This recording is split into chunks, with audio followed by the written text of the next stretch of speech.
Seguimos recorriendo la región latinoamericana, momento de irnos a echar un vistazo a Perú y por supuesto actualizar el caso de Andrés Hurtado, más conocido como Chibolín. Carmen Alvarado, in situ, tiene la actualización. Carmen. ¿Cómo estás, querido Andy? Por cierto, feliz cumpleaños. Espero que estés muy bien. La estás pasando muy lindo en esta Gracias, jornada compañera. laboral. Bueno, tenemos que seguir hablando de Chibolín sin lugar a dudas. Una caja de Pandora con nuevas revelaciones y seguramente con más personajes que se van a ver en los próximos días. Yo me encuentro con el abogado Alex Guerrero. Él es abogado penalista y también ha sido ex procurador anticorrupción. Un placer tenerlo a través de las pantallas de DirecTV, abogado. Muy buenas tardes. Carmen, muy buenas tardes. Correcto. Vamos a dar un pequeño contexto a nuestro auditorio. 3 carpetas fiscales ya abiertos, lavado de activos, tráfico de influencia, cohecho también, agravio del Estado, cohecho activo. Pero lo cierto es que usted, ¿cuál es la mirada y el análisis que le está dando a este caso? Porque según las declaraciones que le ha dado en esta audiencia de control, prácticamente ha desviado todas las preguntas, todas las interrogantes del juez Juan Carlos Checkley. Ha dicho que tiene TDAH, ha dicho que no recuerda ni siquiera el nombre de su papá, de su mamá, de su número telefónico. Entonces estamos hablando de una detención preliminar de 7 días. Claro, aquí lo que ya se sostiene, lo que podría pasar es una detención de prisión preventiva, pues una solicitud de prisión preventiva, incluso hasta de 36 meses, pero eso vamos a ver qué dice el Ministerio Público. ¿Cuál es su primera mirada por el caso de Chibolín? Bueno, en primer momento existe bastante evidencia fuerte que tiene la Fiscalía hoy por hoy. ¿Por qué? Porque para que un fiscal requiera una detención preliminar ante un juez es porque ya tiene evidencia. Y para que un juez le acceda o le otorgue lo requerido por la Fiscalía es porque obviamente ya analizó y evaluó las primeras pruebas o las primeras evidencias que a este fiscal ha necesitado para pedir la detención preliminar por los 7 días, como tú acabas de mencionar hace un momento. Por lo tanto, el panorama jurídico procesal para el señor Andrés Hurtado, conocido con el nombre artístico de Chibolín, es bastante delicado jurídicamente hablando. ¿Qué es lo que se viene más adelante? Lo que se viene, considero, es que la Fiscalía podría solicitar un requerimiento de prisión preventiva contra él, o también contra otras personas que están siendo investigadas. No olvidemos que acá también hay una investigación contra una fiscal superior y a una juez especializado.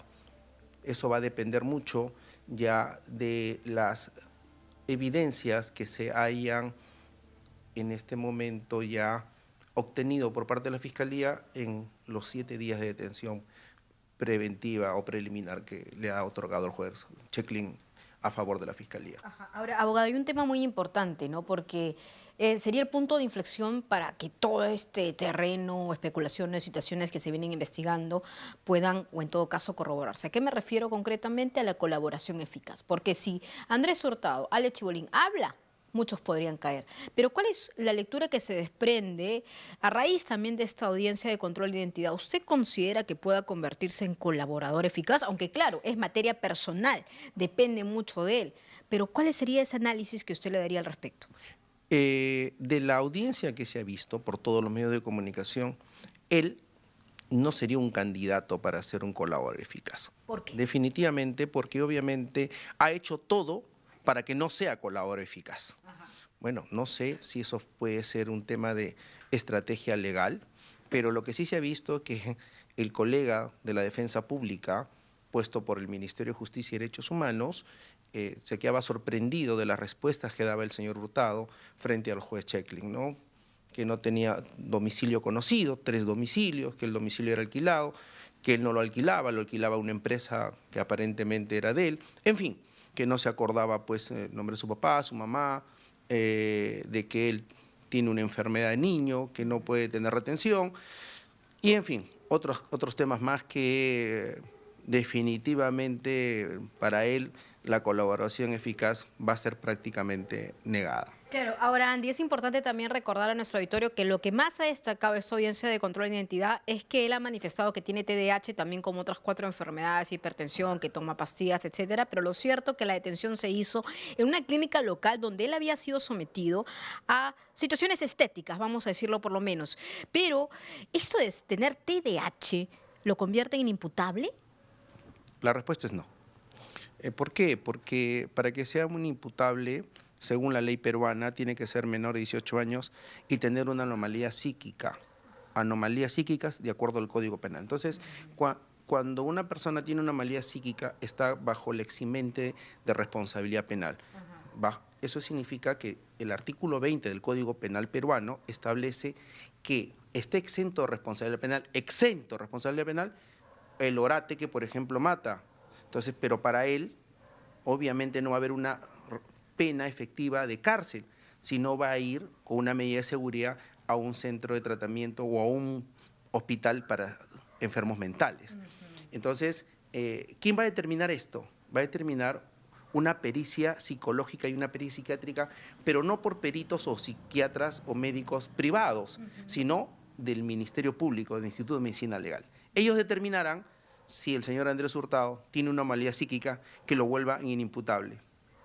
Para usted son días claves esto, evidentemente. Definitivamente que sí. Y no solamente contra Andrés Hurtado, sino también contra las otras personas que han ido a declarar y que estarían involucrados. Voy a recordar rápidamente quiénes son. 2 juezas, Sandy, una fiscal, la fiscal Elizabeth Peralta, que ha sido suspendida temporalmente, hay que señalarlo. Y esto revelaría también de qué forma se habría tejido este organigrama de corrupción, y lo voy a poner en el escenario hipotético, donde Andrés Hurtado habría sido ese lobista, ese intermediario para el quehacer, para corromper, para buscar algún tipo de beneficio a quienes. Recordemos el empresario Muley, recordemos también lo que dijo Ana Ciucho, la esposa de Edison Flores, y también otro futbolista que es el hermano de Ana Ciucho, que habría conseguido una nacionalidad china, es importante mencionar eso. Y por otro lado, estos kilos de oro que habrían sido incautados y luego devuelto, y que habría Andrés Hurtado tenido un papel sustancial fundamental para que así sea. Pero aparte de eso, ayer se ha revelado unos chats en un dominical, en Cuarto Poder, donde se pone pues algún tipo de contacto, intercambio y conversaciones entre el mismo Andrés Hurtado y también el señor Sotomayor, alguien que ha sido investigado por corrupción. Elementos gravísimos, ¿eh? Definitivamente que sí. A lo largo de toda esta investigación va a seguir saliendo, entiendo, diferentes nombres, chaps, que él ha tenido pues relación, digamos, entre comillas, por decirlo de alguna manera comercial, ¿no? O ha sido de apoyo a ciertas campañas políticas de diversos candidatos. Eso va a tener que ser materia de investigación por parte de la Fiscalía, ¿no? En las carpetas fiscales que ya están aperturadas. Pero también hay que mencionar lo siguiente, ¿no? Que es muy importante en este caso. ¿Qué es lo importante en este caso? Es que definitivamente, si no hay autor, no hay cómplices. No olvidemos eso. ¿Qué cosa quiero decir con esto? Quiero decir que en los delitos, quien está encabezando, quien encabeza, quien sería el autor, sería el señor Andrés Hurtado.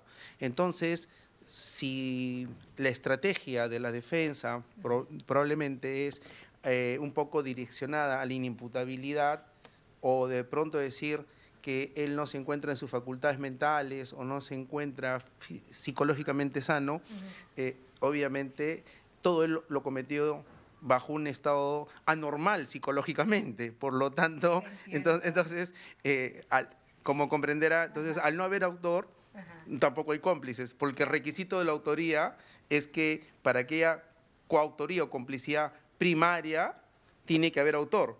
Entonces, si no hay autor, no va a haber... Interesante la mirada jurídica que acaba de compartir con nosotros. Y por último, ya para cerrar la entrevista, porque anteriormente hablábamos del caso Cuellos Blancos, ¿no?